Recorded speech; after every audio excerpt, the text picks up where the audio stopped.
সবাই বলে শেরপুরেতে তাদের শেষে সবাই বলে বাংলাদেশের মাটিতে পা দিবেন।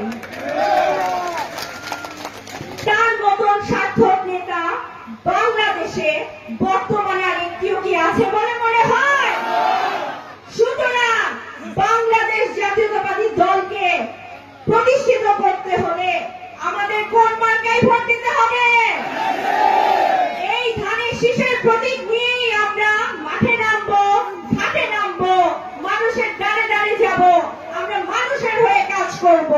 কারণ মানুষ খেটে খাওয়া মানুষ, আমার কৃষক চাচারা যারা মাঠে ঘাটে রোদে পুড়ে বৃষ্টিতে ভিজে ফসল ফলায়, সোনালী ধান ঘরে আনে, তাদের জন্য আসলে কিছুই হয়নি এই এলাকায়। এখানে কোনো হিমাগার নাই, কোনো কোল্ড স্টোরেজ নাই যেখানে আমাদের সোনালী ফসলগুলা আমরা সংরক্ষণ করতে পারবো।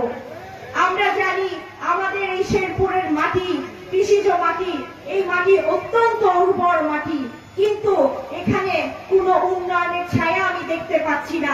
শুধু দেখতে পাচ্ছি ব্যক্তি উন্নয়ন, ব্যক্তি উন্নয়ন, ব্যক্তি উন্নয়ন।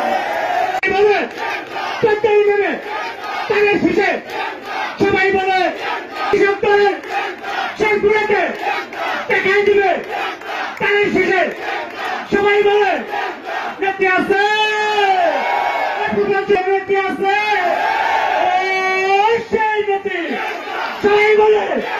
সবাই বলে শেরপুরেতে তাদের শেষে সবাই বলে 1000 দেখিয়ে দেবে সবাই বলে